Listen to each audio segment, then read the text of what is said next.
Complètement anachronique.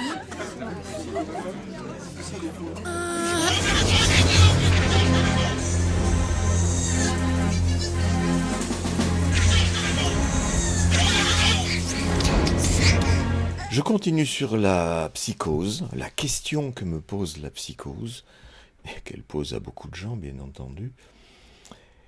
Je vais laisser de côté pour l'instant ma thèse, sur laquelle je reviendrai, pas à pas, chapitre par chapitre, pour m'attarder aujourd'hui à l'annonce de 2 ou 3 colloques qui ont circulé sur Internet ces derniers temps, enfin nommément sur Facebook.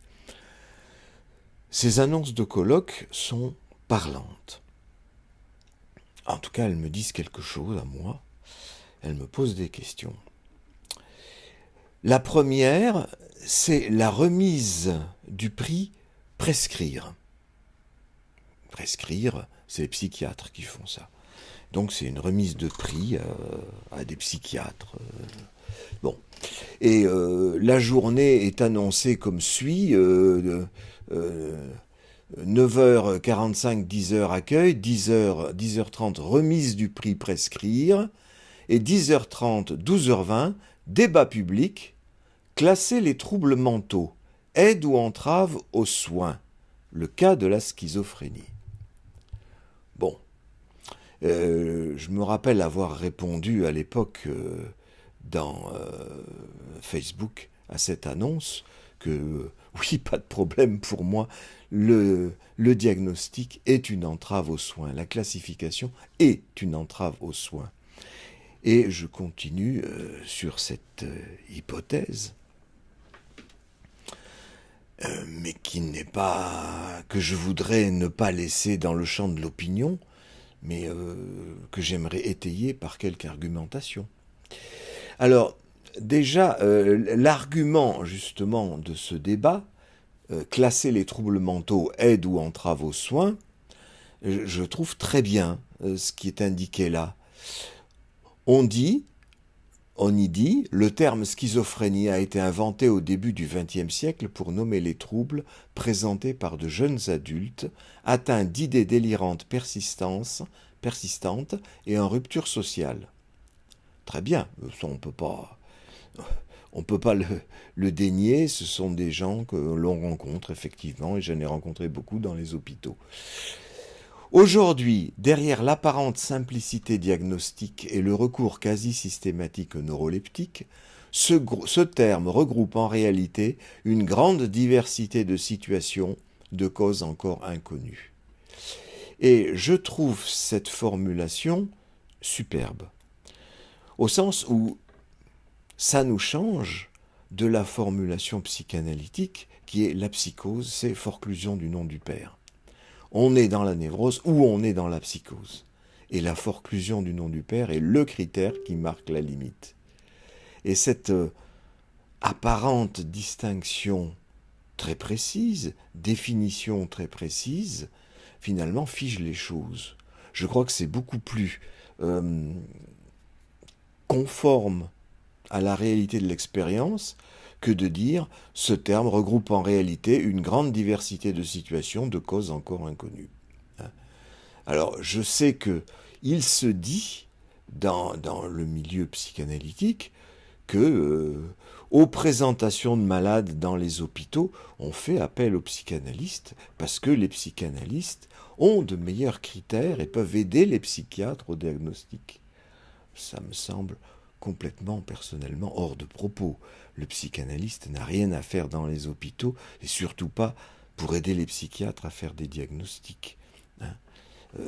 Maintenant qu'on puisse aider les psychiatres à entendre des sujets, peut-être pourquoi pas, mais sûrement pas dans le cadre de présentation de malades, et sûrement pas pour aider au diagnostic. Mais il faut que j'étaye mon propos là aussi, Alors, ce qui suit dans cette présentation du débat qui s'intitule « Classer les troubles mentaux, aide ou entrave aux soins », il y est dit qu'il y a des images stigmatisantes qui circulent, dans le public et chez les professionnels de santé, c'est que quand on est étiqueté schizophrène, ça peut être stigmatisant, en effet. Et donc la conclusion, c'est comment nommer la souffrance psychique tout en évitant la stigmatisation des personnes atteintes. Comment éviter qu'une étiquette diagnostique assigne le pronostic et le traitement au détriment de la singularité des situations. Et ça me plaît bien. Ça me plaît bien et en même temps, je doute un peu parce que une des conséquences de cette préoccupation qui me semble légitime, c'est ce dont j'ai pu être témoin en hôpital psychiatrique, c'est-à-dire que des laboratoires organisent eux-mêmes des réunions, comme on voit des réunions de parole souvent au cinéma, des réunions souvent pour les alcooliques anonymes, mais aussi les je sais pas quoi anonymes, les toxicomanes, tout ce qu'on voudra, qui se regroupent au nom d'un symptôme pour parler d'eux peut-être, mais en tout cas autour du symptôme. C'est bien ce qui me pose problème quand on achoppe sur un symptôme. Mais bref, ces laboratoires organisent des réunions de schizophrènes. Comme toujours, on réunit les gens autour d'une maladie, d'un symptôme, mais pour leur expliquer, non pas pour les entendre parler, mais pour leur expliquer que la schizophrénie, c'est une maladie, c'est pas plus embêtant qu'un diabète, qu'ils devront prendre, comme les diabétiques, des médicaments toute leur vie, et que, finalement, ils n'ont pas à se sentir stigmatisés d'être schizophrènes. C'est très gentil, mais c'est une façon de leur dire « vous êtes schizophrène ». Comme si l'objet schizophrénie prenait le pas sur le sujet et que c'était indubitable. Indubitable et dans le diagnostic et dans l'existence même de cette maladie. Qu'on rencontre des gens délirants qui racontent des choses un peu étranges dans les hôpitaux et même dans la rue, j'entends bien, on ne va pas dénier le fait. Mais que ce soit des schizophrènes ou même des psychotiques, c'est ça que je conteste. C'est l'existence même d'une dite maladie prise dans le champ de la médecine comme maladie. Même si la médecine veut faire la gentille en essayant de déstigmatiser ce qu'il en est de cette étiquette. Moi, je cherche à éradiquer les étiquettes. En tout cas, je les ai éradiquées pour mon propre compte dans ma pratique. Maintenant, tout ça m'amène à réfléchir. Alors de là, on va passer à l'annonce d'un autre colloque. J'ai encore pas tout dit sur ce colloque, à savoir que s'il est organisé par prescrire, ça me semble, cette préoccupation, bien dans le sens de ce que j'ai dit de ces réunions organisées par les laboratoires, parce que quand on instille dans les gens l'idée qu'ils devront prendre des médicaments toute leur vie, c'est tout bénef pour les labos, ça c'est sûr, qui ont intérêt à ce que ça se passe comme ça et qu'ils soient déstigmatisés, en effet, parce qu'ils vont prendre leurs médicaments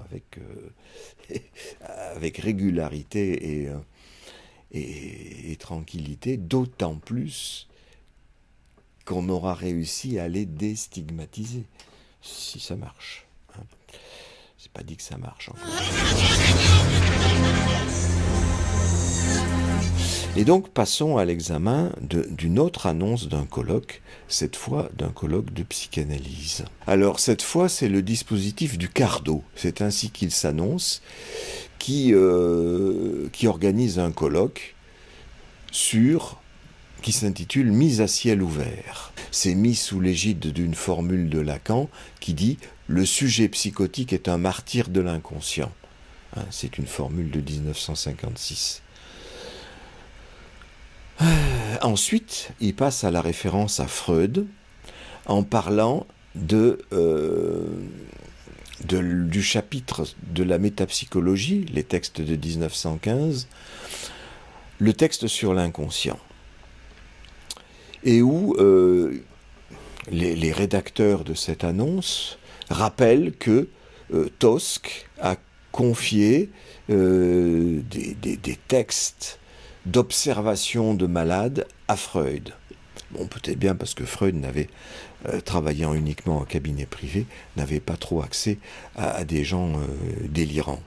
La conclusion de ce que disent ces gens psychanalystes, de ce que Freud a dit, de ce que Tosk lui a passé, de ces gens qui lui ont parlé, c'est que, je cite, « Cette étude révèle que toute problématique du schizophrène se concentre dans le rapport du sujet malade au langage. »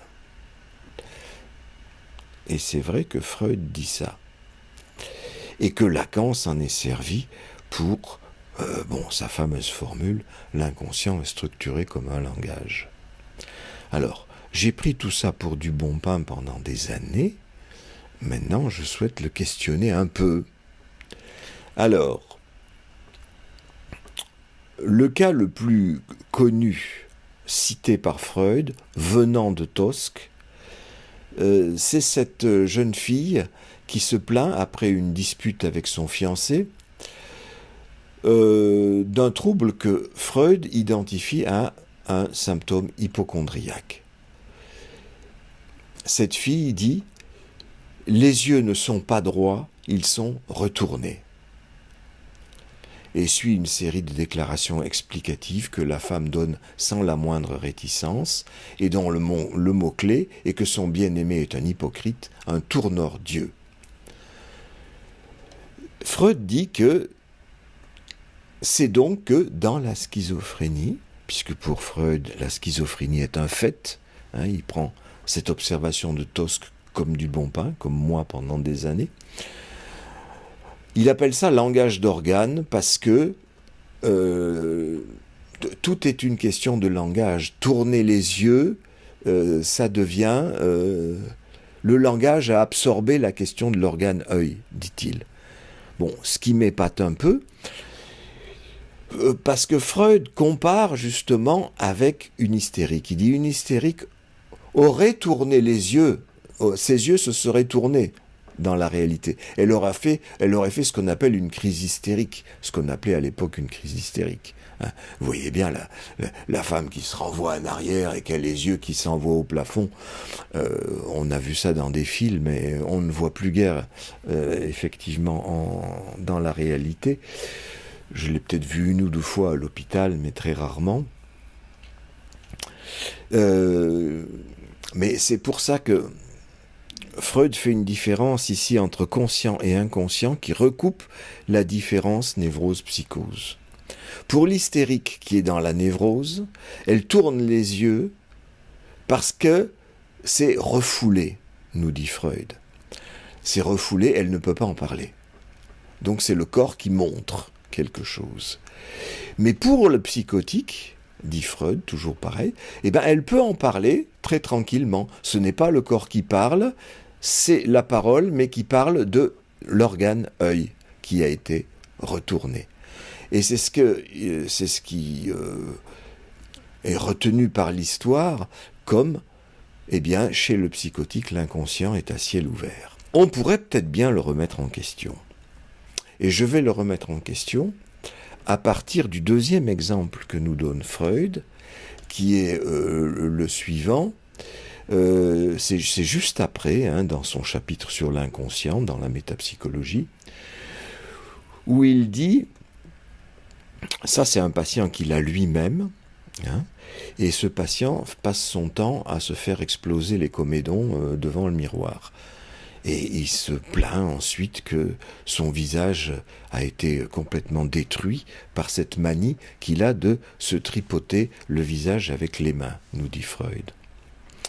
Bien entendu, ce patient explique très vite à Freud ne nous dit pas en quels termes exacts, mais il nous dit qu'il explique qu'il fait le rapport entre presser un comédon, schlicht, et se masturber. Et à chaque fois, il en gicle un liquide blanc, et ce patient est tout à fait conscient de la métaphore que représente le le comédon explosé et le phallus qui éjacule. Et à la place du comédon se retrouve un trou dans le visage, et ce même patient explique que ce trou c'est le vagin, et donc il a la figure pleine de vagin. Et c'est ce qui le désole, parce qu'il pense que son visage est détruit. Donc là, nous dit Freud, ça confirme l'idée que pour le psychotique, l'inconscient est à ciel ouvert. La signification arrive tout de suite. Et il dit une hystérique ne pourrait pas faire la métaphore entre le phallus et le comédon. Il y a une différence de taille trop énorme.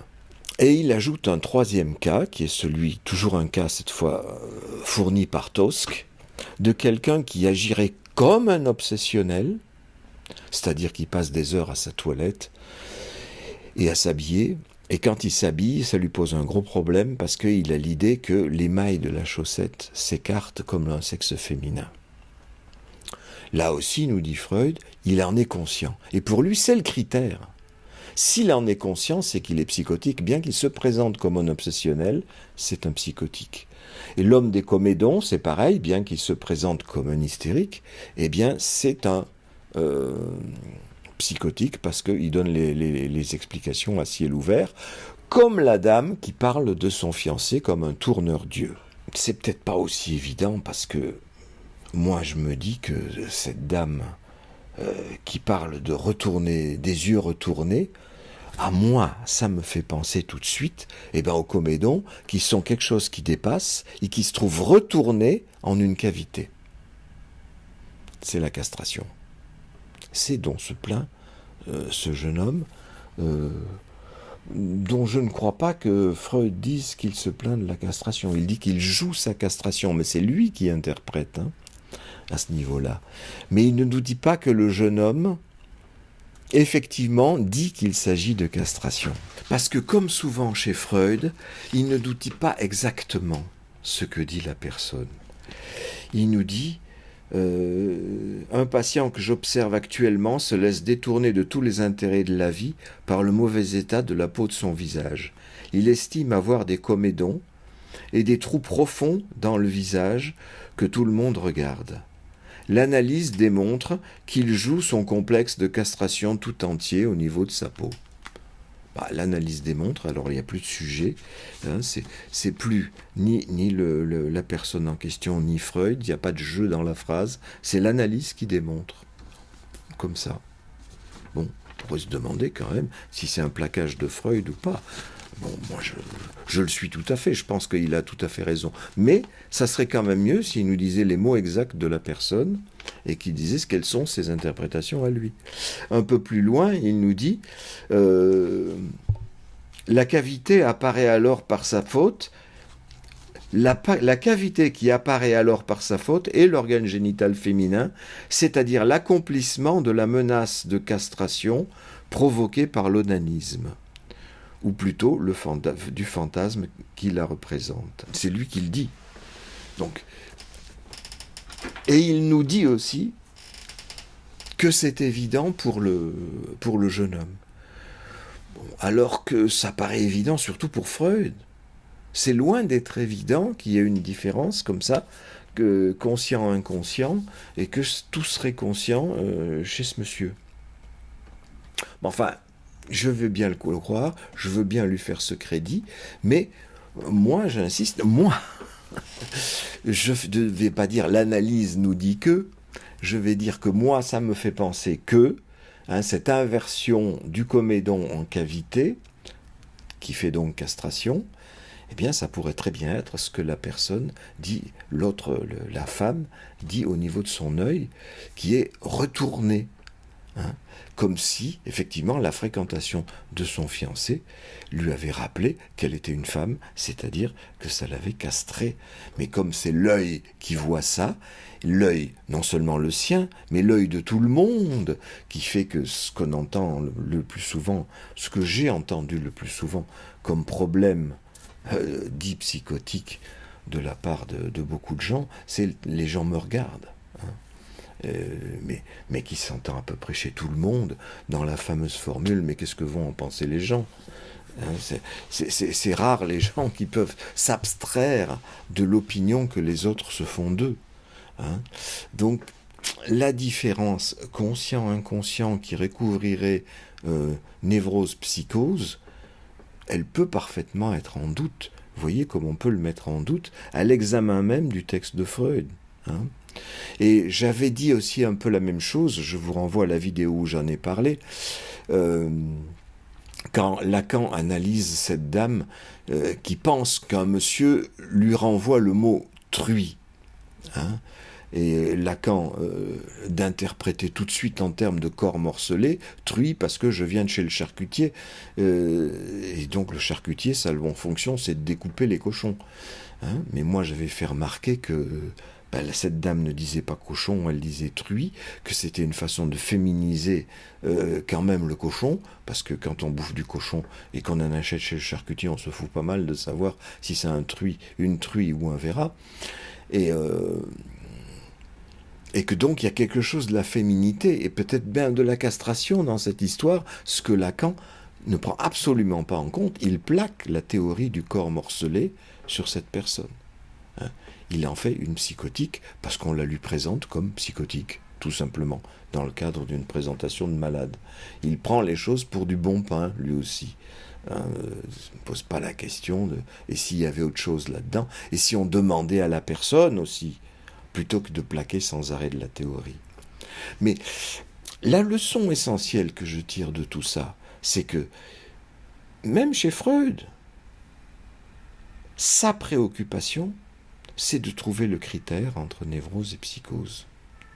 Et c'est ça qui le fait écouter de cette façon-là. C'est-à-dire sa préoccupation diagnostique. Ça le fait chercher le critère, lui il le trouve dans conscient-inconscient, inconscient à ciel ouvert ou pas. Hein. Quand je démontre, quand je fais l'hypothèse que cette femme pourrait très bien avoir pris l'œil comme une métaphore du sexe, ça c'est pas conscient du tout. Hein. Ça demande une analyse. Et dans le cas des comédons, c'est Freud qui nous dit que l'analyse démontre. C'est donc pas si à ciel ouvert que ça. Donc ça se discute, ça se conteste. Mais ce qui est incontestable, c'est le raisonnement que fait Freud et que fait Lacan aussi, en cherchant à tout prix le critère.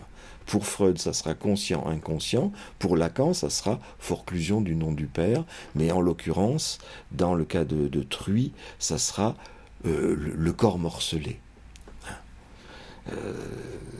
Mais qui sont à mon sens, des plaquages théoriques.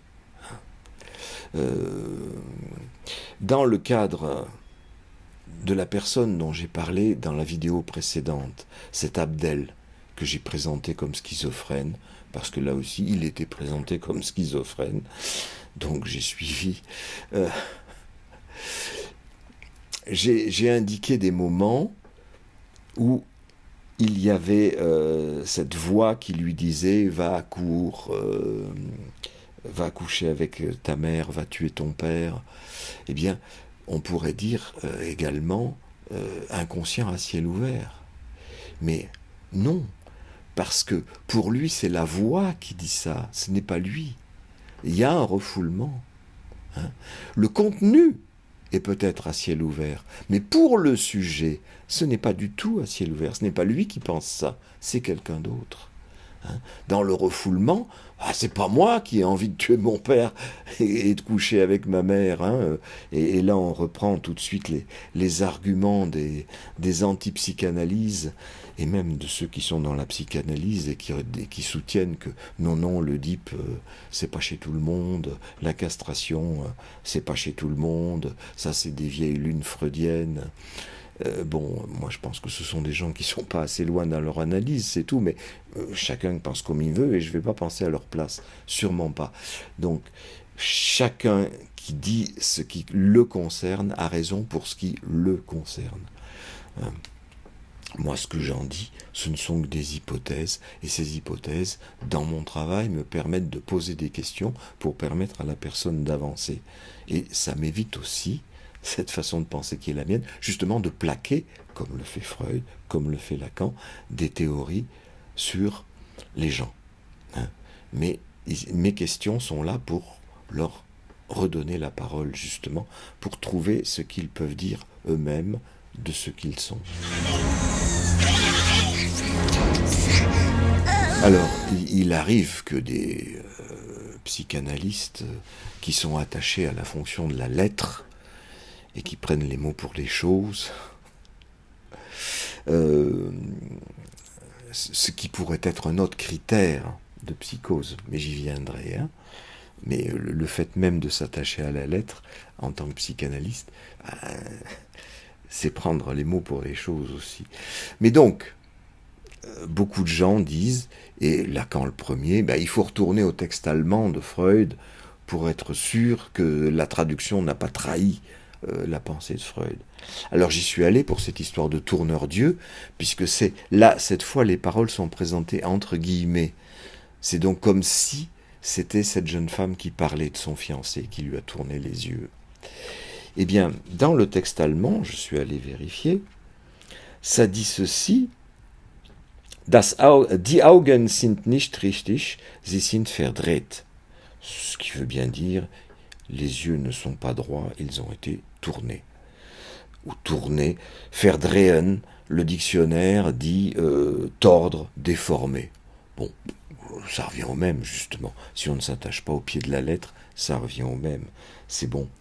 Et dans les autres paroles qui sont entre guillemets, c'est-à-dire des paroles soi-disant de cette personne, de cette jeune femme, sie kann ihn gar nicht verstehen, elle ne peut pas le comprendre, sieht jedes Mal anders aus, il voit à chaque fois quelque chose d'autre, ist ein Heuchler, c'est un hypocrite, ein Augenverdrehen, Verdreher, un tourneur-dieu, un tordeur-dieu.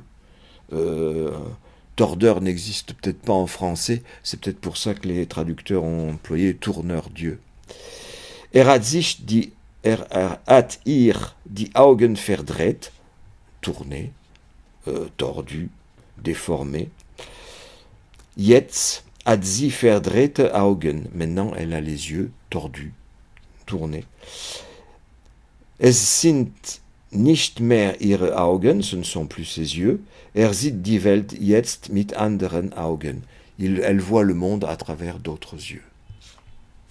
Bon, ce que moi j'ai envie d'entendre, comme effectivement, il lui a rappelé qu'elle était castrée, ou il l'a castrée, hein, et du coup maintenant elle voit le monde avec d'autres yeux, c'est-à-dire avec les yeux d'une femme, ce dont elle se plaint amèrement.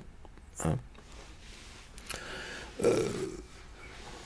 Et c'est une plainte que j'entends d'une manière absolument générale chez les femmes. Hein. Nous sommes persécutés, nous sommes considérés comme plus faibles, nous sommes considérés comme n'ayant pas droit au même salaire, aux mêmes considérations, etc. Nous sommes considérés comme des objets. Bon, c'est ce que j'entends en permanence. Hein. Et qui, socialement, n'est pas faux. Mais ça prend ses sources. C'est pas seulement la société qui induit ce point de vue sur les femmes.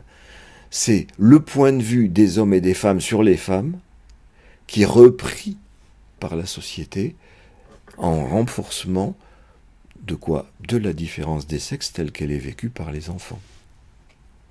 Qui fait que, effectivement, une femme ne voit pas le monde comme un homme, étant donné qu'elle a cette imagination d'avoir été diminuée par une castration. Moi, c'est ça qui m'intéresse. Que ça soit psychotique ou pas, j'en ai rien à foutre. Il est clair que c'est de l'imaginaire, la castration.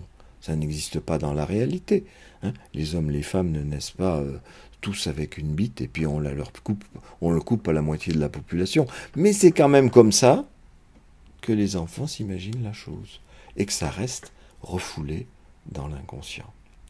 Alors, je rappelle encore une fois, les interprétations que je donne aussi bien de la truie de Lacan que du tourneur Dieu chez Freud, ne sont pas là pour se substituer aux interprétations de Freud ou de Lacan. Hein, ce n'est pas là pour montrer que je suis plus malin qu'eux, c'est juste pour montrer qu'il pourrait y avoir d'autres interprétations. Et que donc ce n'est pas le fin mot de l'histoire ce qu'il nous donne. Restez curieux, restez l'esprit ouvert, et donc poser la question à la personne concernée. C'est ça que j'essaie de montrer en tant que conséquence pour notre pratique de psychanalyste. Hein. Il ne s'agit pas de plaquer des théories, quelles qu'elles soient, hein, pas plus des miennes que celles de Freud ou de Lacan. C'est le fait même d'avoir cette préoccupation médicale en tête, le diagnostic, c'est ce fait même-là, c'est ça que je veux démontrer, qui fait que ça a limité aussi bien Freud que Lacan dans leur appréhension du discours de ces personnes.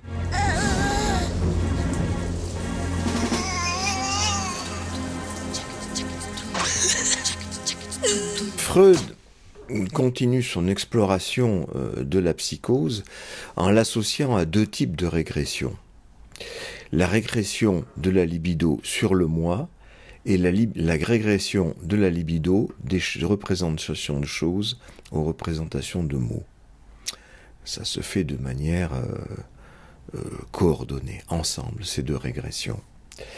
Ces deux régressions sont éminemment discutables. De la première, repli narcissique, ça veut dire que comme dans le sommeil, le sujet ne s'intéresse plus qu'à lui. Et c'est vrai que c'est ce qui produit le rêve.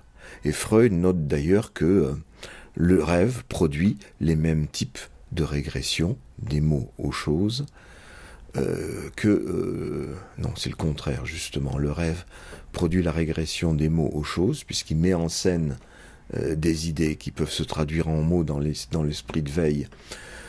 Il les traduit en mise en scène, c'est-à-dire en images, en représentation de choses dans la vie de sommeil, c'est-à-dire dans le rêve.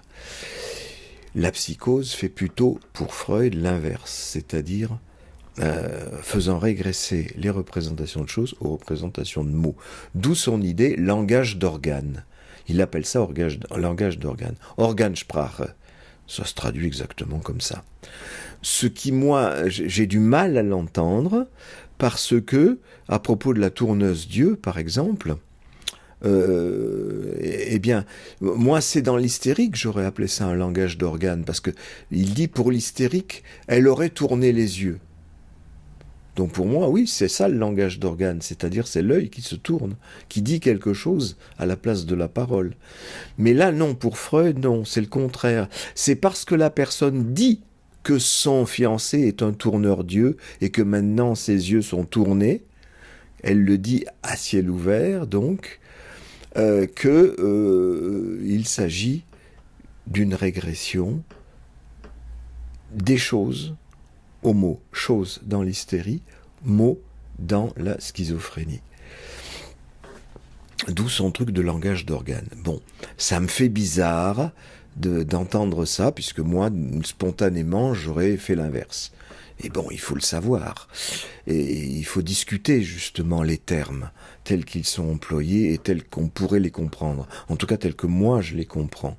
Ça change les choses, hein.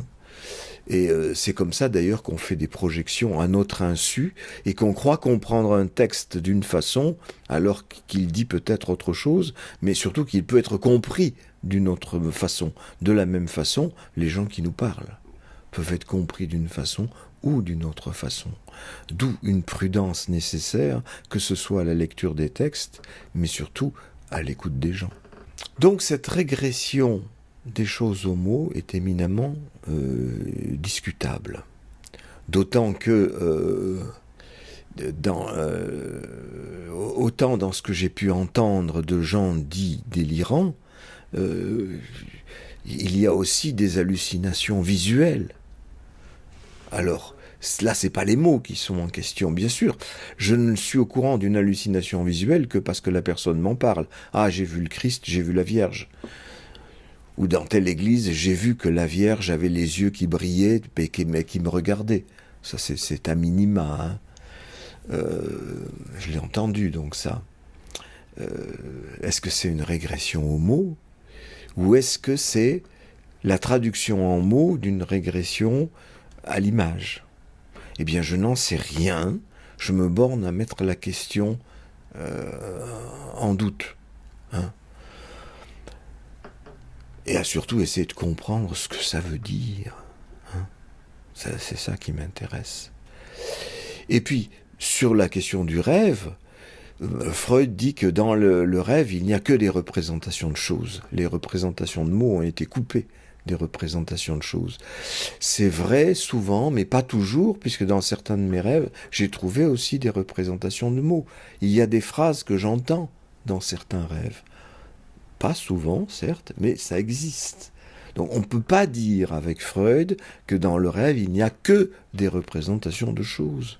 Il y a aussi des représentations de mots. Voyez à quel point tout ça est discutable.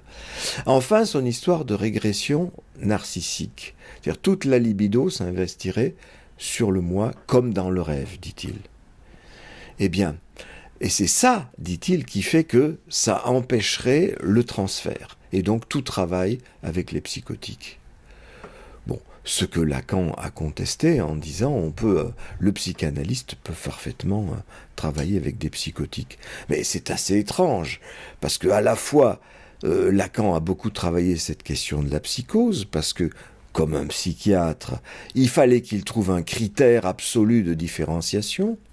Il l'a trouvé dans la question du nom du père. Et il nous dit qu'il est possible de travailler avec les psychotiques. Mais en même temps, tout ce qui est enseigné dans les écoles, c'est apprenez à repérer le psychotique grâce aux critères de la forclusion du nom du père, pour tout de suite l'envoyer au psychiatre et de surtout pas vous en occuper. Quel paradoxe, hein ? Ce sont les lacaniens qui nous disent, mais faites plutôt comme Freud disait plutôt que comme Lacan disait. Bien, dans les deux cas, je m'en tamponne complètement. Moi, je reçois les sujets et je ne cherche plus à savoir s'il y a forclusion du nom du père ou pas, régression à ceci ou régression à cela. Je les écoute, point barre, comme sujet. Hein ? Donc, mais encore une fois, j'argumente pour faire comprendre à quel point ce souci diagnostique tord les yeux de ceux qui regardent donc des sujets comme des objets au lieu de les entendre comme des sujets.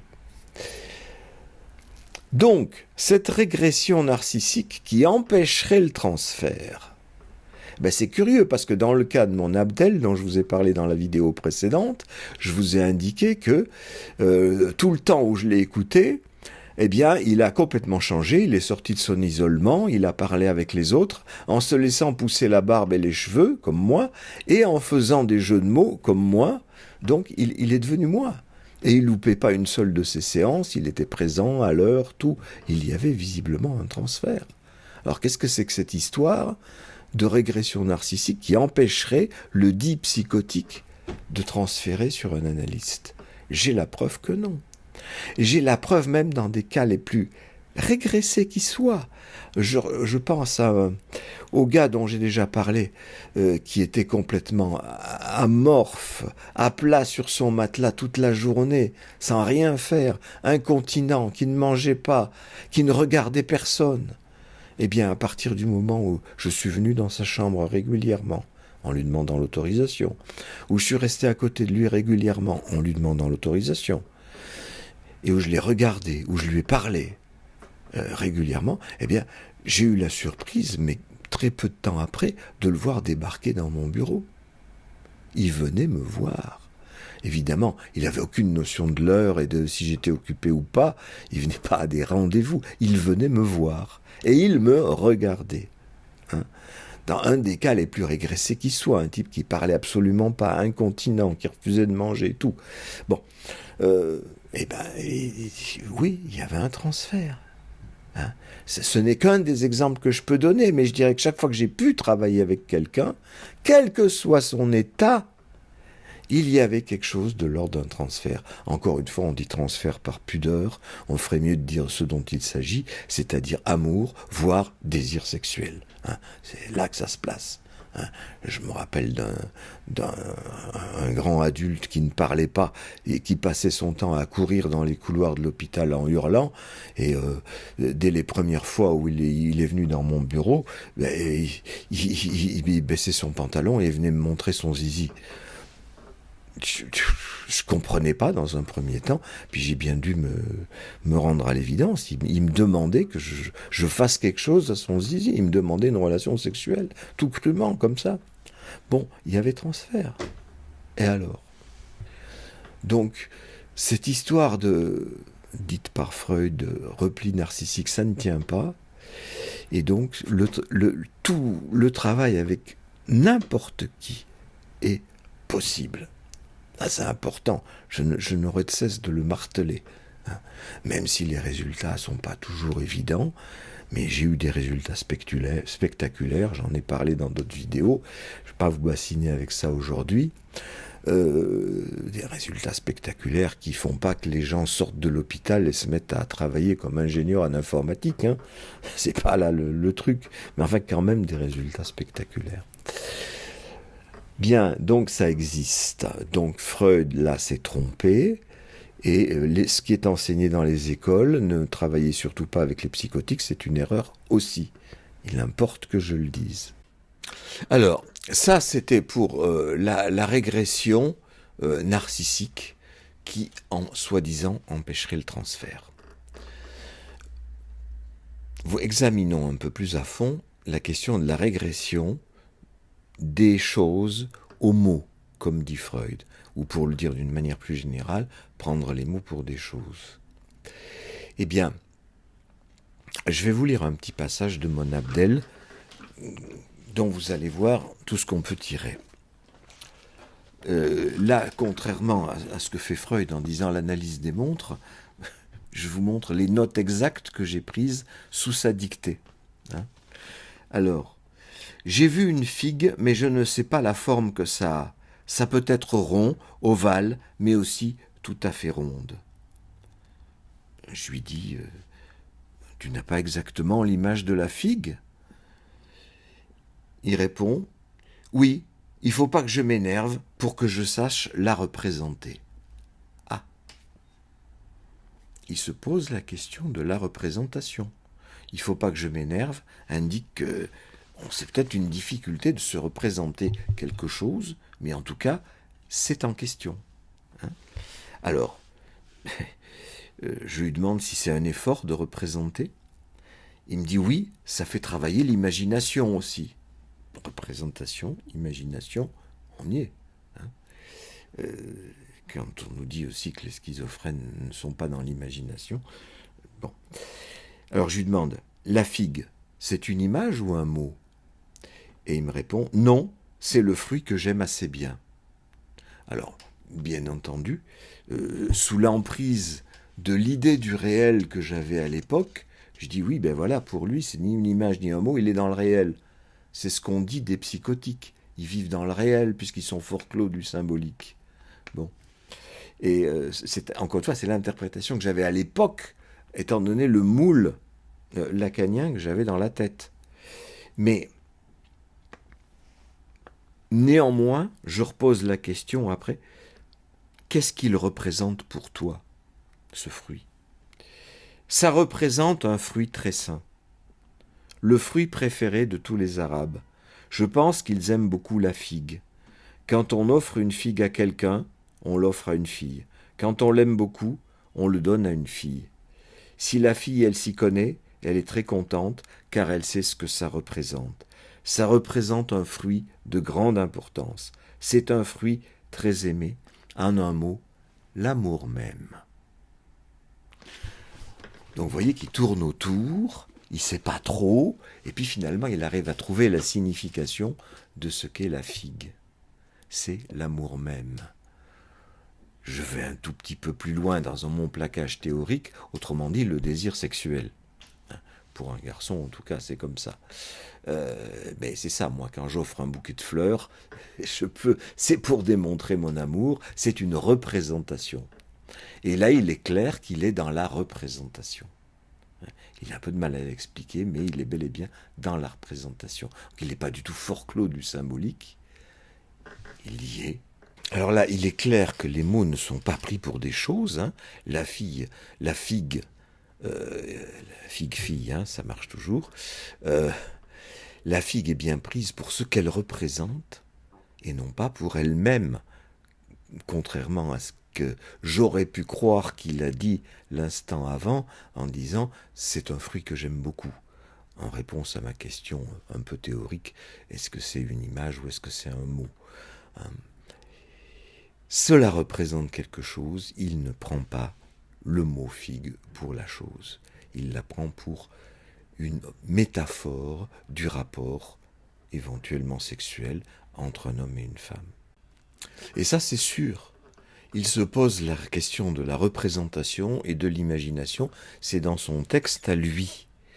Et il dit quand une fille s'y connaît, c'est-à-dire qu'il imagine, c'est dans une représentation donc, puisqu'il l'imagine, il imagine que la fille pourrait avoir la même représentation et comprendre que lorsqu'il lui offre une figue, c'est la même représentation qu'il en a, et que il n'est pas à ciel ouvert du tout, il n'arrive pas à dire ce dont il s'agit, c'est moi qui suis obligé de faire le plaquage interprétatif, hein, à savoir qu'il lui offre une demande de rapport sexuel, et que la figue pourrait représenter justement ce qu'il en est d'un sexe féminin. Ça, c'est moi qui le dis, je le distingue bien donc de ce que lui il dit, mais la chose sûre que je peux déduire de ce qu'il lui dit, c'est que il est dans la représentation, dans le symbole, et il pose la question du symbole. Le symbole, c'est exactement ça, dans son étymologie, puisque symbolon en grec, c'est la petite médaille en terre cuite qu'on casse en deux, et que un ami prend la moitié, l'autre ami prend la moitié aussi, et quand ils se retrouvent, ils peuvent mettre les moitiés ensemble. Hein. C'est le symbole de leur amitié. Ils sont dans la même représentation, l'un et l'autre. Et là, c'est ce que exactement Abdel imagine. Ils sont dans la même représentation, lui et la fille. Ce n'est donc pas hors symbolique, forclos du symbolique, comme on nous dit ce qu'est la psychose. Hein. Il est, comme nous tous, dans la représentation. Moi, je vais offrir un bouquet de fleurs. C'est une représentation par laquelle je vais indiquer mon sentiment à une femme. En imaginant, bien entendu, qu'elle a la même représentation que moi de ce que c'est qu'un bouquet de fleurs. Et effectivement, il y a voyage comme ça de la représentation de quelqu'un à quelqu'un d'autre. C'est le symbole. Hein. Il n'y a donc pas voyage dans le réel, comme on dit, comme ils disent. Il y a bien une représentation. Alors, il dit ça, et à d'autres moments, il va dire « les cailloux me parlent », tout en expliquant aussi que c'est lui qui donne la parole aux cailloux. Hein. Donc ce n'est pas la même chose à un moment ou à un autre de son discours. J'avais déjà repéré dans la vidéo précédente ces moments où il dit des choses où on peut comprendre des significations, comme dans l'exemple que je viens de donner, et puis ces moments où on n'arrive même pas à entendre la moindre signification, tellement le discours est délité, tellement il est rempli de silence, de ponctuation, au point de se réduire pratiquement à des ponctuations. Hein. Il y a des mots valises simplement qui mettent des sons comme ça, qui ne veulent plus rien dire, parce que ça ne boucle plus une signification. Il y a donc toutes ces choses-là, tous ces différents discours chez la même personne. Alors d'une personne à l'autre, bien sûr, qu'est-ce que ça peut être différent aussi? Hein. Les phénomènes sont complexes, il faut les prendre dans leur complexité. Alors, c'est d'autant plus différent à l'intérieur d'une même personne que j'ai pu faire l'expérience d'une différence du tout au tout dans la façon dont une personne me perçoit. Alors, je reçois une dame au dispensaire où je travaillais, une dame d'une 50aine d'années, qui dès le premier entretien m'explique qu'elle est vraiment ravie de mon écoute, de la façon dont je la reçois. Elle est toute souriante, toute contente. Elle m'explique que son précédent psy n'était pas du tout comme moi, qu'elle l'a quitté pour cette raison et que vraiment elle est contente de me trouver. Et cette relation de plus en plus intime, dirais-je, se met en place. Et elle me dit à chaque fois des louanges formidables sur moi et mon écoute. Je bois du petit lait. Je suis archi content quand on me dit ça, quand on me dit que je suis bon et que les autres sont moins bons. Moi, je marche à fond. Même si je sais que ça arrive tout le temps à d'autres psys qui reçoivent des gens qui viennent de chez un autre psy en disant je l'ai quitté parce qu'il était mauvais, mais je viens vers vous, qu'est-ce que vous êtes bon. C'est un phénomène assez fréquent finalement. Mais bon, c'est difficile de ne pas être flatté quand quelqu'un vous dit que vous êtes bon et que... Bon, et puis cette personne me racontait des choses super intéressantes. Mais elle me racontait à quel point les gens la regardaient dans la rue, la prenaient pour une dingue. Bon, et lui faisait des tas de misère. Bon, j'aurais pu appeler ça paranoïa, mais déjà à l'époque, je n'avais rien à foutre. J'étais simplement content, justement, de ce transfert, qui était, dans le principe, impossible, puisqu'elle aurait été étiquetée psychotique. Mais enfin, il y avait un formidable transfert entre elle et moi. Jusqu'au jour où je vais la chercher dans la salle d'entate, tout souriant comme d'habitude, très content de la voir. Parce que c'est quelqu'un qui me fait plaisir, qui me renarcissise. Hein. Et déjà, à peine on a fait 2 mètres dans le couloir qu'elle me dit, elle s'arrête comme ça, elle me regarde comme ça, elle m'a dit, vous m'avez regardé de travers.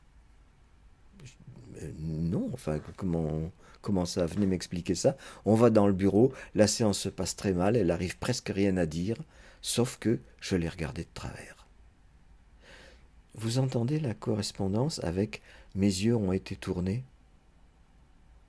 Là, ce ne sont pas ses yeux à elle, c'est mes yeux à moi que tout d'un coup elle a vu différemment. Pour quelle raison? Alors j'en sais rien du tout. Mais d'un bloc et tout d'un coup. Et il y a encore eu cette séance et après je ne l'ai plus jamais revue. Elle n'est même plus venue voir un autre collègue dans le centre, elle n'est plus revenue du tout au CMP. Terminé. Bon, c'est une expérience qui m'est arrivée plusieurs fois. Pas si souvent que ça, mais plusieurs fois, je suis incapable de vous dire combien de fois, dans ma carrière. Tout d'un coup, basculement, tournage Dieu. Alors, tout à l'heure, j'ai passé une interprétation sexuelle de la question de l'œil, pour une question de castration. Effectivement, quand on se sent observé, quand on se sent observé dans le sens d'une culpabilité qu'on pourrait avoir, ben, la culpabilité, elle est en général corrélée à la castration qui aurait été une punition pour une faute qu'on aurait commise. Bon, là, je spécule complètement. Je sais que pour moi, c'est comme ça, et je l'ai entendu chez des tas de gens aussi, mais je ne peux pas le projeter sur tout le monde. Hein. Je le garde pour moi quand c'est pas le cas. Là, je suis incapable de dire si elle avait effectivement un désir sexuel à mon égard. Moi, c'était pas mon cas du tout, parce que c'était pas une personne si avenante que ça au point de vue esthétique. Donc, j'étais juste content parce qu'elle m'appréciait. Mais c'est ça, hein, quand quelqu'un vous désire, vous êtes dans le désir de ce quelqu'un. C'est assez réciproque.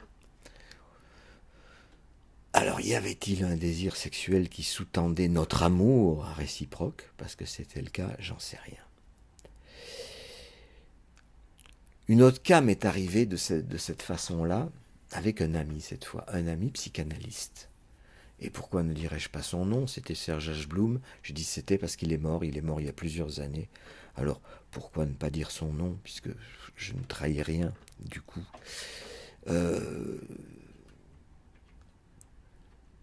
Il a été le meilleur ami du monde. Il appréciait absolument tout ce que je faisais, tout ce que je disais. Il trouvait formidable mes élaborations topologiques, mes idées sur la psychanalyse, etc. C'était il y a plus de 20 ans. Hein. Et on est resté plusieurs années comme ça. Et absolument tout, je vous dis tout, ce que je disais, ce que je faisais, pour lui, c'était formidable. Donc pour moi, c'était... et il était considéré comme un vieux de la vieille dans le milieu analytique, quelqu'un qui était appelé à des colloques pour parler, etc. Alors que moi, ça débutait ça débutait à peine pour moi.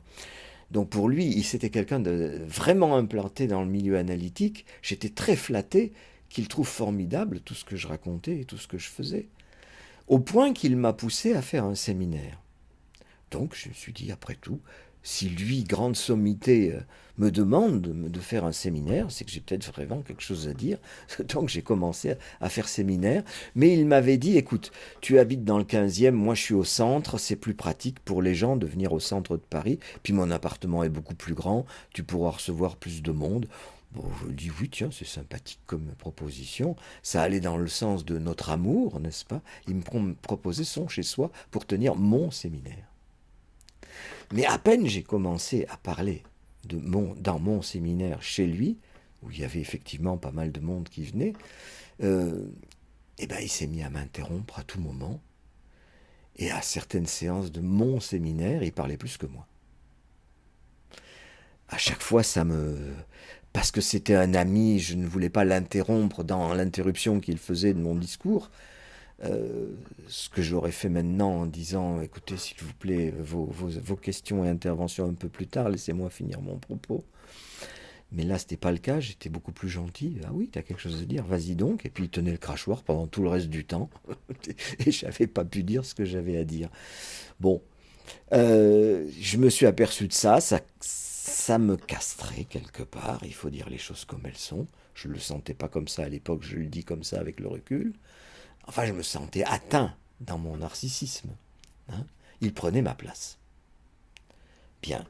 Donc, à la fin de la première année, je lui ai dit, écoute, l'année suivante, je fais le séminaire chez moi.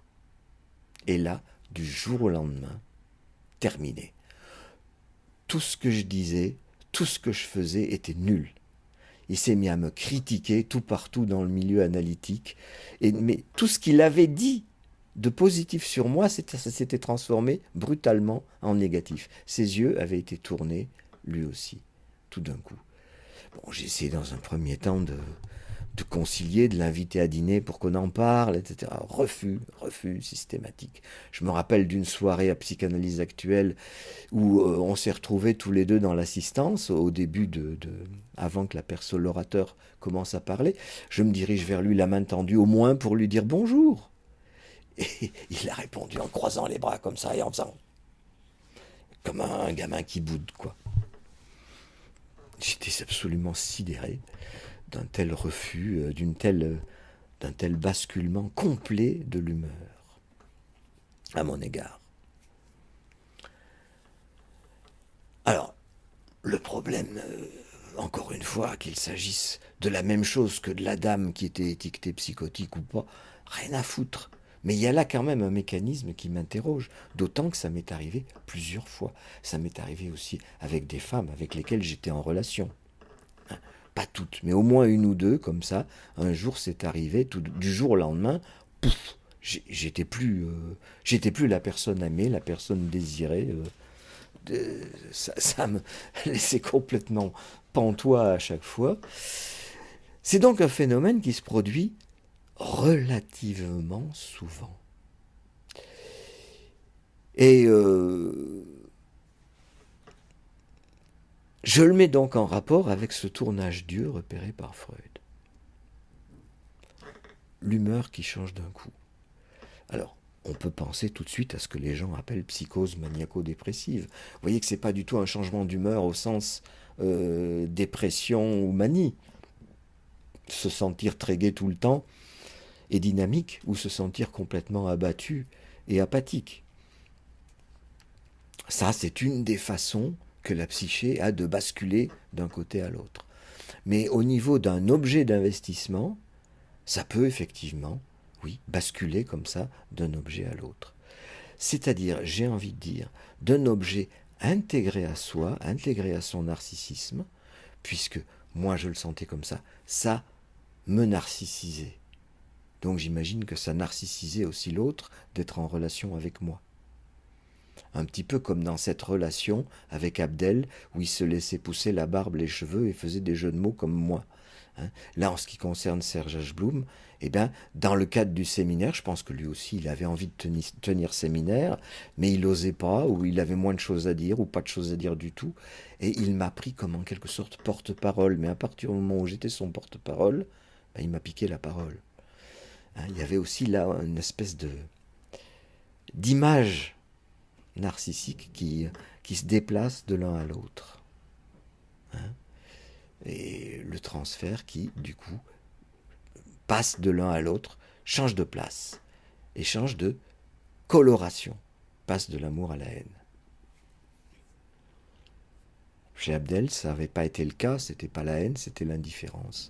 Lorsque son père lui a dit, il faut que tu te coupes la barbe et les cheveux, et il faut que tu sois un bon musulman. Autrement dit, son père l'a coupé de son transfert avec moi. Et c'est là où j'avais dit d'ailleurs, pour un type qui aurait le nom du père fort clos, voilà une parole du père qui porte sérieusement.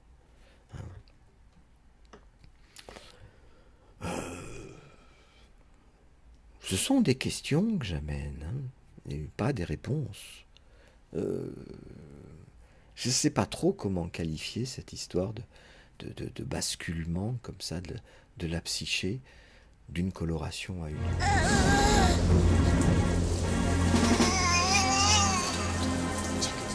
Alors, je vais rapprocher cette bascule de cette autre bascule qui consiste à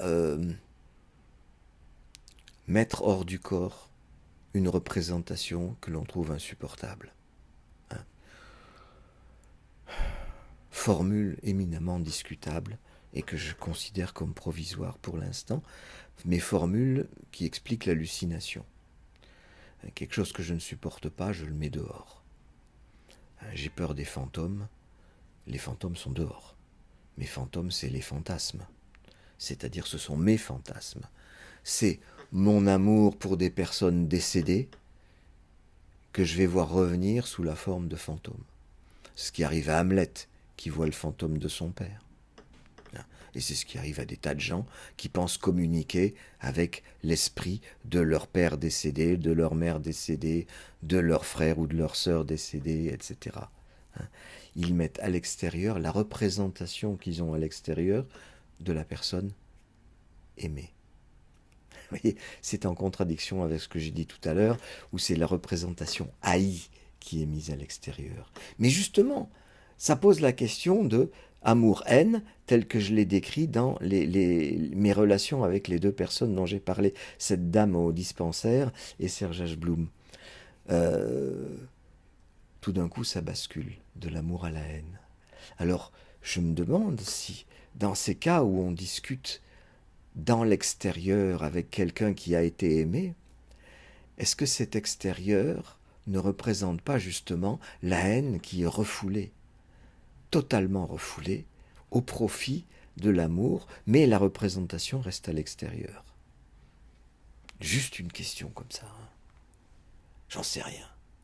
D'un autre côté, on peut dire aussi, le fantôme revient de l'extérieur, parce qu'on a dans l'idée que la personne est morte, donc elle n'est plus de ce monde, donc elle ne peut revenir qu'à l'état de fantôme. Là, il y a des tas d'histoires dans la culture qui aident à se former ce genre de représentation, une représentation à l'extérieur. Ou encore, j'ai tellement envie que la personne soit encore en vie, c'est-à-dire qu'elle soit là devant moi, qu'effectivement elle est là devant moi. Alors parfois il faut passer par l'intermédiaire de spirites qui font venir l'esprit de la personne. Bon, peu importe les moyens, il y a des gens qui n'ont pas besoin de spirites et ça vient tout seul, là. Et il y a d'autres personnes, ça c'est beaucoup plus fréquent, qui ont peur que quelqu'un rentre à l'intérieur. Elle se barricade à double tour, ferme les fenêtres, tout, parce que quelqu'un pourrait rentrer et leur faire du mal. c'est la question du dedans-dehors, corrélée à la question de la coloration libidinale, personne désirée, personne haïe. Parce que la personne qui risque de faire du mal, ok, mais pourquoi je mets en scène quelque chose d'hyper désagréable, quelqu'un qui vivrait du mal, qui voudrait pénétrer à l'intérieur? Est-ce que c'est pas parce que je le désire que je le mets en place? Je le mets en place sous la forme de la haine que la personne aurait à mon égard, mais pénétration à l'intérieur de la maison, et la maison étant une métaphore du corps, ça ressemble à un viol qui pourrait être désiré. Mais au sens où on ne le désirerait que comme viol, parce qu'on sait que c'est interdit. Par exemple, un père qui risquerait de rentrer dans ma chambre, si je suis une fille, ou même un garçon d'ailleurs, et qui voudrait me violer. Ça pourrait être un désir incestueux, un désir oedipien, qui est mis en scène sous cette forme-là, mais comme venant de l'extérieur. C'est pas moi qui désire, c'est lui. C'est pas moi qui viole, c'est lui. C'est pas moi qui cherche à pénétrer, c'est lui. Mais c'est moi qui ai mis en scène tout ça.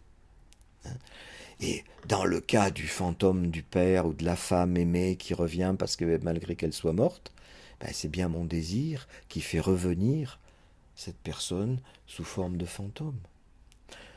Dans ces cas-là, personne ne songe à parler de psychose. C'est juste médiumnité, esprit, tout ce qu'on voudra. Bon, chacun l'appelle comme il veut. Encore une fois, c'est pas mon propos. Mon propos, c'est de comprendre ces mécanismes psychiques qui font basculer comme ça de l'amour à la haine et de l'intérieur à l'extérieur. Parce que quand je rêve, tout ça se passe à l'intérieur, mais quand je suis dans mon rêve, je suis persuadé que c'est à l'extérieur. Au point que dans la vie de veille, je peux avoir comme un rêve qui me fait penser qu'il y a des personnes qui m'agressent de l'extérieur. J'ai reçu il n'y a pas tellement longtemps un jeune homme qui me dit comme ça que son problème, c'est que quand il sort dans la rue, il a le sentiment qu'il y a des gens qui le regardent. Et puis son deuxième problème, c'est que il est avec une petite amie dont il est férocement amoureux, mais il a tout le temps le sentiment que d'autres la regardent et qu'elle va craquer pour ses autres. Ça s'appelle la jalousie, hein, tout simplement. Si j'avais été formé aux écoles, j'aurais dit « Oh là là, mon brave monsieur, allez vite voir un psychiatre ». Je ne l'ai pas fait. Comme d'habitude, rien à foutre. C'est vraiment très après coup que je vous dis que j'aurais pu penser ça. Mais sur le moment, je ne l'ai absolument pas pensé. Ce monsieur vient chez moi et il demande mon aide, je l'écoute et je l'aide comme je peux. Voilà. Et d'ailleurs, je lui ai demandé des rêves. Hein, on me dit souvent que j'ai pas à demander des rêves, ça se fait pas quand on est en psychanalyse, et que j'ai pas à tout miser sur les rêves, n'empêche que je lui ai demandé des rêves, et du coup, ces difficultés par rapport au regard des gens, et même par rapport à la jalousie, ont énormément diminué. Je dirais pas complètement terminé, mais ça a cessé d'être un hyper problème pour lui très très rapidement. Il a remis les choses à l'intérieur au niveau des rêves. Ça évite que ça se passe dans l'extérieur.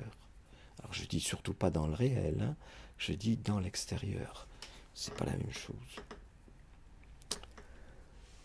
Donc j'ai posé la question à ce jeune homme de qui ça pouvait être ce regard, et il a eu aucun mal à dire que c'était le regard de son père, qu'il trimballait avec lui, parce que son père était quelqu'un d'extrêmement exigeant, qui en demandait beaucoup à son fils, et qui avait tendance suffisamment à le traiter de bon à rien. Mais ce n'était donc pas un regard forclos, le père est tout à fait symbolisé. Hein. Simplement, il est de temps en temps mis à l'extérieur, comme quelqu'un qui reproduit ce qu'il a vécu avec son père dans l'enfance, il le reproduit dans l'état actuel. Le père est tout le temps à fouiller de son regard ce qu'il fait pour en faire de lui quelqu'un de bien, en l'abreuvant d'injonctions vraisemblablement, et ça se reproduit. Le regard du père est toujours là, donc parfaitement symbolisé, mais mis à l'extérieur.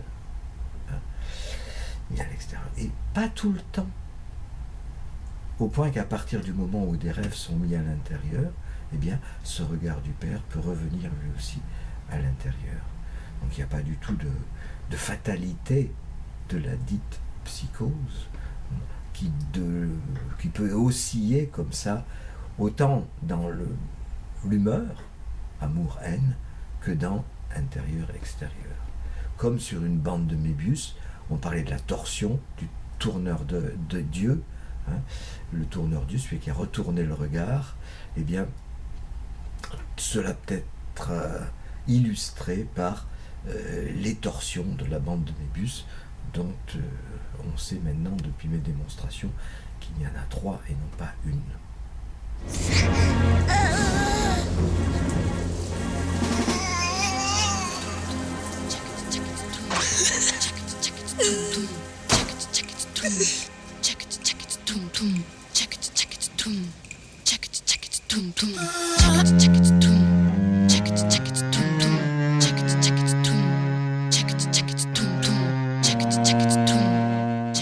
Lui-même me dit, ce monsieur, il me dit que c'est sa psychose, ça. Il connaît le mot et il l'appelle comme ça. Je me garde bien de le conforter là-dessus.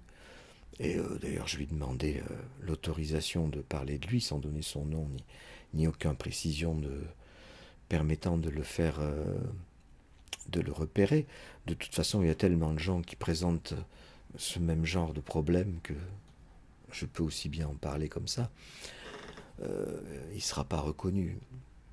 Mais si j'en parle comme ça, c'est parce que c'est une des problématiques de la psychanalyse, au sens où on ne doit révéler rien de quelqu'un d'autre dans le public. Et c'est pourquoi, pour être conforme avec cette idée-là, je me suis attaché depuis des années à ne parler que de moi et de mes rêves. Comme ça, au moins, je ne parle pas des autres. Mais si je veux faire le point sur la psychose, la dite psychose qui fait problème, je suis bien obligé de parler de mes relations à quelques autres dans lesquelles aurait pu être avancé ce mot de psychose. Vous voyez à quel point je suis prudent. Et il faut bien que j'en passe par là si je veux faire avancer un peu la recherche. Et c'est pour ça que je vais en revenir à moi. Juste avant d'en revenir à moi, je vais parler du président Schreiber, encore une fois. Exemple type de psychotique, s'il en est, dont Lacan dit que le nom du Père est fort clos chez lui, parce qu'il est en dialogue avec Dieu. Ce Dieu est évidemment une figure du Père, tout-puissant. Et ce Dieu, qu'est-ce qui va se passer avec lui? C'est qu'il va niquer Schreiber pour que Schreiber soit enceint de l'humanité nouvelle, puisque Dieu aura supprimé toute l'humanité, y compris Schreiber. C'est bien une histoire sexuelle, c'est bien une histoire oedipienne, qui confirme encore qu'il y a de l'Oedipe dans la psychose. Mais mise à l'extérieur, ce n'est pas moi qui veux, c'est Dieu qui veut. Et idéalisé, c'est-à-dire ce n'est pas un père de la réalité qui aurait des défauts, c'est vraiment quelqu'un de parfait, c'est Dieu. Et effectivement, Lacan souligne que le père de Schreiber s'est voulu parfait, autoritaire en tout, décidant de tout. C'est même un type qui a inventé des corsets en armature métallique pour permettre aux enfants de se tenir droit, mais qui en dit long sur tout ce qu'il pensait de faire se tenir droit les enfants. Et il montre que plus un père se veut père parfait, plus il a des chances d'être faillible. C'est-à-dire on peut le prendre en défaut très facilement s'il se présente comme parfait. Alors que si quelqu'un se présente comme faillible avec des erreurs et des failles, si on le prend en faute, ouais, c'est ce qu'il avait annoncé. C'est rien de, il y a rien d'une bascule. Comme j'en parlais tout à l'heure, il n'y a pas besoin de faire une bascule phénoménale comme ça. Donc, j'imagine, parce que Schreber n'en parle pas comme ça, j'ai lu ses mémoires. Hein. J'imagine qu'il a beaucoup souffert de ce père qui a dû vouloir penser à sa place, lui dire ce qu'il fallait faire, de se tenir droit, d'étudier, bon. Il a voulu régler tous les aspects de sa vie, et du coup, c'était un père exécrable, qu'il a rejeté, mais qui est revenu de cette réalité sous la forme d'un père idéal, Dieu.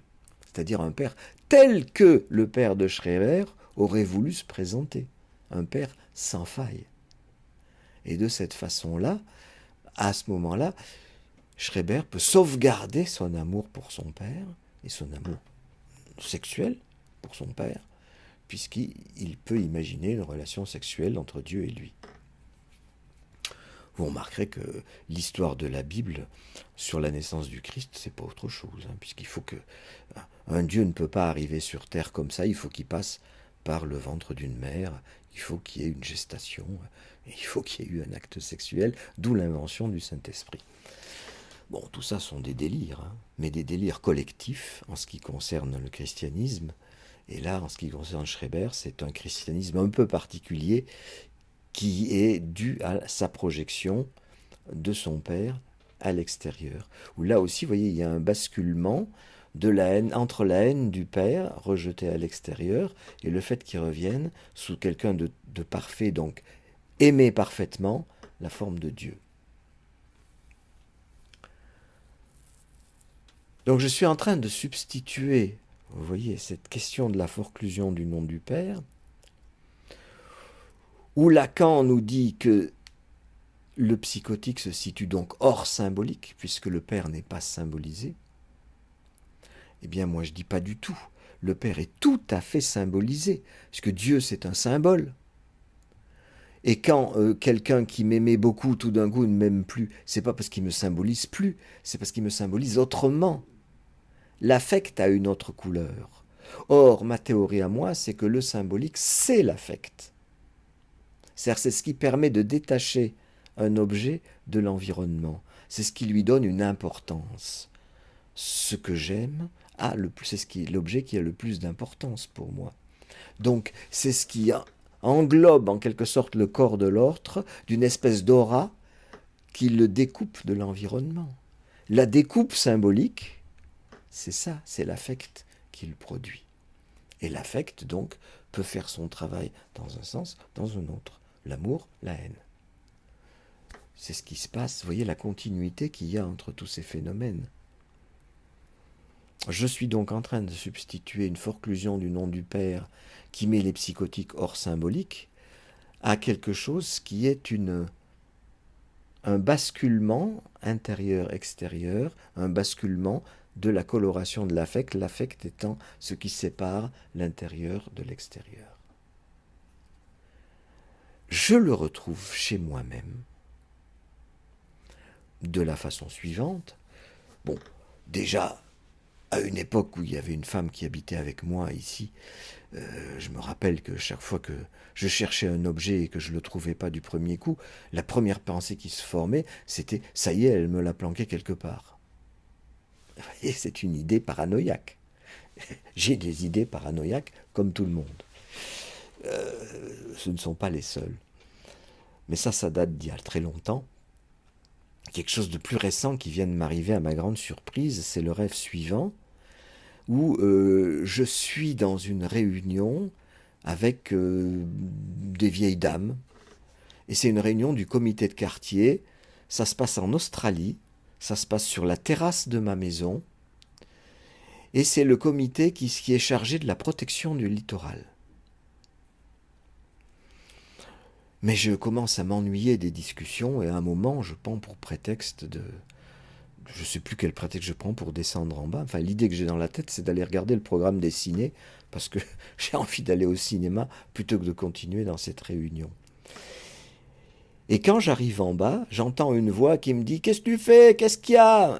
C'est la voix de mon frère Daniel. Et je lui réponds « Eh ben, c'est moi.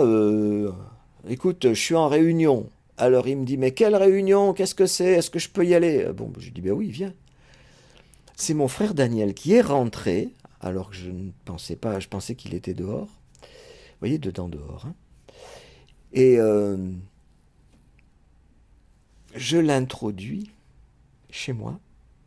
Je l'introduis dans cette réunion qui a lieu chez moi, sur la terrasse, c'est-à-dire sur le littoral de ma maison, dans cette réunion chargée de la préservation du littoral, du bord, autrement dit, entre intérieur et extérieur.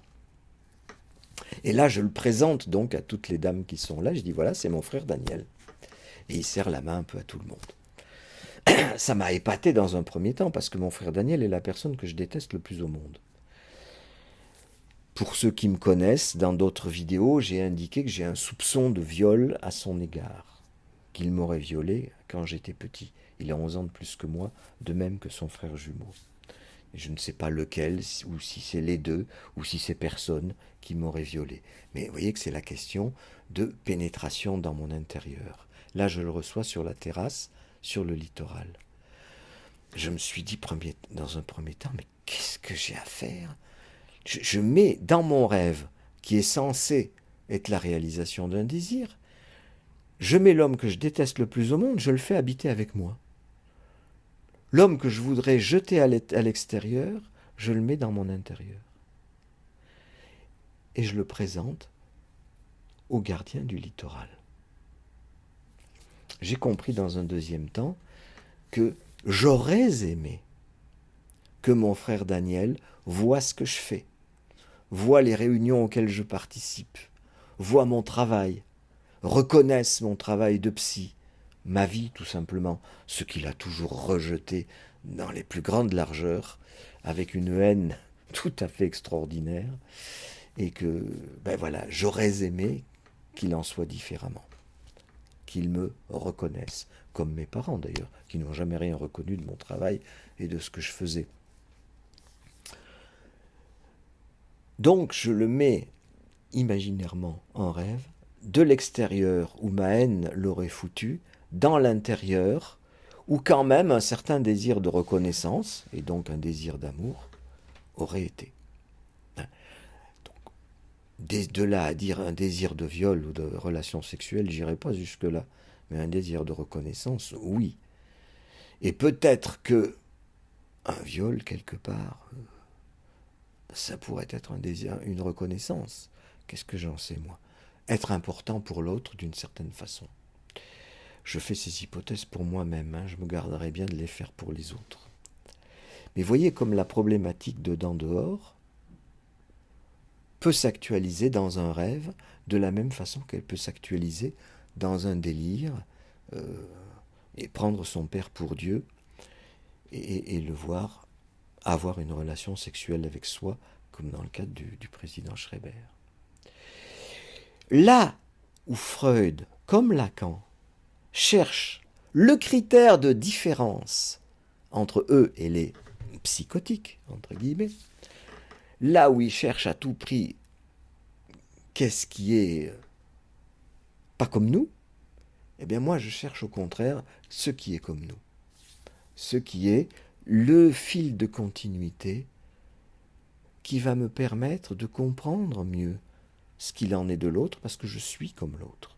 De même qu'Abdel s'était laissé pousser barbe et cheveux et faisait des jeux de mots, il était comme moi, de même Serge Blum était comme moi pendant un temps, pour après me rejeter complètement. C'est en comprenant ces mécanismes, à titre d'hypothèse, que je pourrais mieux comprendre ceux qui viennent me demander leur aide et qui se mettront comme ça en relation avec moi. La relation avec moi sera d'autant plus évidente que je reconnaîtrai en eux des problématiques qu'ils vont reconnaître en moi. C'est pourquoi je ne me prive pas de dire des choses sur moi sur Facebook et partout, YouTube, parce que justement, s'il y a des gens qui s'y reconnaissent, ou qui s'y reconnaissent pour dire que ce n'est pas ça, c'est leur droit aussi, eh bien, ça aide à la fabrication d'une relation, dans un continuum.